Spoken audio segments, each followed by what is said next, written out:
charity is not the problem. It's the very systems that are being exploited by Mr. Beast and using it to cover for this shit.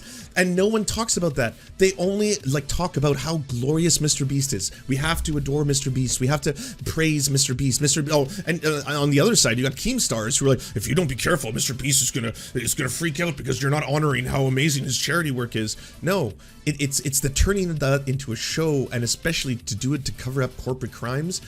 That's bad. He's bad. He's not above reproach because he is gifting people the gift of sight, you know?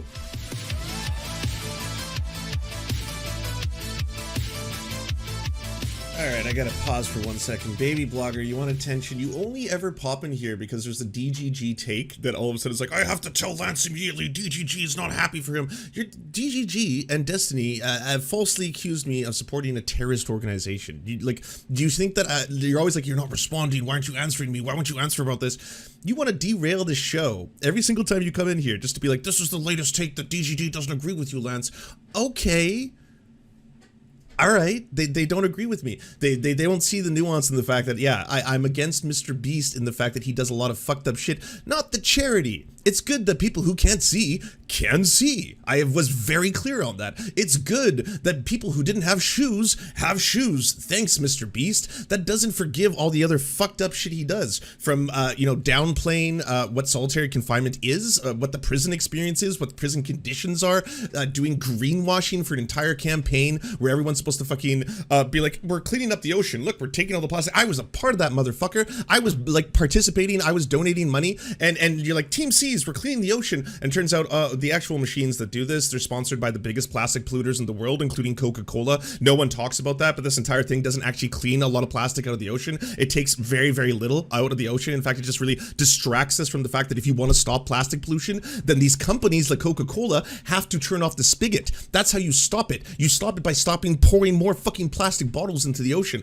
That Mr. Beast is such a piece of shit. There is earlier videos of Mr. Beast where he's talking about how he's like going to exploit the homeless, where he's just straight up like, hey, I'm gonna fucking here's a homeless person, yeah, I'm gonna put you on camera and shit like that. It's gross. It always has been. If Hassan Piker was doing all of that shit, then yes, it would be massively hypocritical for me to say Hassan should not be canceled for doing charity. The charity is not the problem. The charity, the fact that he's letting dogs get adopted for free, that's fucking good. The fact that Mr. Beast gave people the gift of sight like Jesus our Lord and Christ. Yeah, Jesus, what's the scoreboard?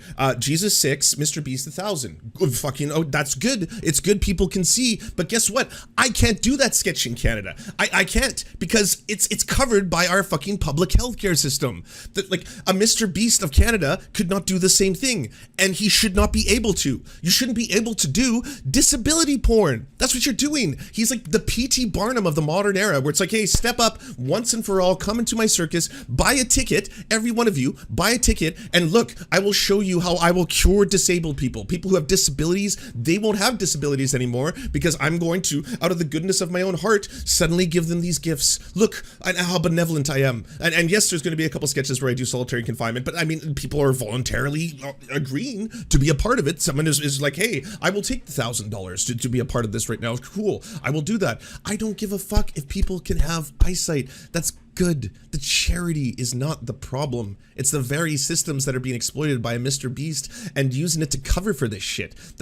And no one talks about that. They only like talk about how glorious Mr. Beast is. We have to adore Mr. Beast. We have to praise Mr. Beast. On the other side, you got Keemstars who are like, if you don't be careful, Mr. Beast is gonna freak out because you're not honoring how amazing his charity work is. No, it's the turning that into a show, and especially to do it to cover up corporate crimes.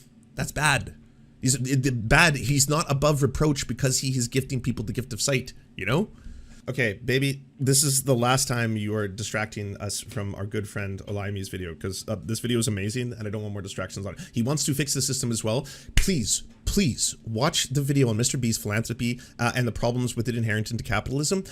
The very purpose of greenwashing, if it's the first time you've heard this term, is that it is helping companies that produce the actual pollution, the problems. Coca-Cola is the #1 single plastic bottle producer in the world. They are the ones sponsoring the very fucking machine that you see in the Team C's Mr. Beast video that is going to clean up the ocean. And then a whole bunch of climate scientists came out and they were like, this is really fucked. Do you realize that this machine does not actually clean up an adequate amount of plastic. In a matter of like hours, we release enough plastic to make up for 2 years. Like it was under a day amount of plastic like distribution into the water is a result of what this machine is claiming that it's going to do in 2 years. Hours, it doesn't matter. It's a drop in the fucking bucket, literally a drop in the fucking water, because at the end of the day, Coca-Cola doesn't want to stop making plastic bottles because they're cheaper. It's cheaper for them to produce plastic bottles. So they want to greenwash. They will buy these big things and they'll buy out huge YouTubers like Mr. Beast, who was like, he got us all organized. We were all doing Team C's. It was fucking glorious. Look at this. We're cleaning up the ocean. We're cleaning up the beaches. They intentionally clean up beaches because it's more aesthetically pleasing. That's one of the fucked up things. And visually, when you see it, you're like, whoa, Mr. Beast, what a hero. Look how gallant he is. He cleaned up the fucking beaches. The company, Coca-Cola, is sponsoring the fucking machine that's supposed to be cleaning the ocean of the plastics.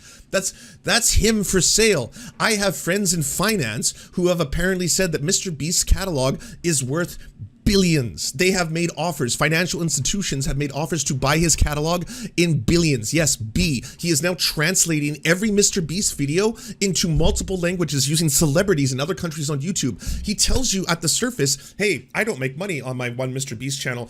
The motherfucker has so much shit. You've got clothing lines, you've got chocolate, you've got fucking burger franchises, which are ghost kitchens, which are destroying the restaurant industry. But he lies. He lies about that too. When he lies about the fucking restaurant industry, he'll be like, oh, by the way, I started Mr. Beast Burger because I wanted to help people during COVID because I know a lot of restaurants were closing down. Fucking ghost kitchens cannibalize the restaurant industry. You can't imagine a worse thing for mom and pop operations, for mom and pop restaurants, than a ghost kitchen. It's a warehouse that makes 40 different things, and sometimes different restaurants make the same food at the ghost kitchens. This is disastrous for mom and pop operations. It's disastrous for small business. It's disastrous for unique and original restaurants.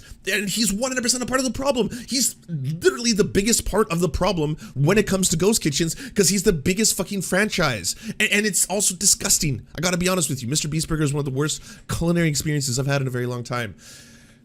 And I'm done. We are done with defending Mr. Beast around these parts. Fuck him. Fuck Mr. Beast. From the bottom of my heart.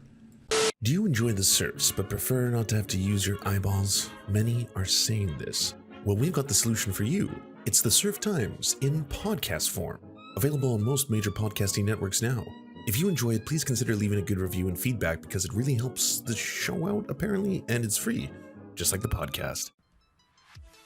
To our gods, Xander Corvus and Peyton L. Juste, we shall spend many a generations building mighty cathedrals in your honor.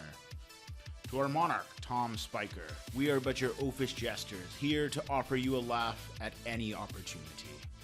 To our brave knights of the Round Table, Rachel K., Izzy Solidarity, Victoria Bell, Sebastian Demo, Mark Harmon, Benji Arney, Scary Earth Human, Tony, DM Rivera, Resident Scarecrow, Sir Nickus, Cheryl Alvarez, Ruby Kelly, Brandon, Words Greenwood, Everything Important, Hegbert Celine, Matthew Scarborough, Stellar Vision, Ariane McCarthy, Doug Cady, Daniel Sutton, Jenna Tal, Dark Puppy, Quiet One 85, Anna Loves Riley, Omni, Riley and Anna, Poodlehawk, Multimondi, Trevbot EXE, Brian Ephraim, Anthropophojack, Catherine, Ramon Acosta, Incosin, Ralph Parler, Violent Orchard, Political Puppy, La Media Panza, Todd Buckingham,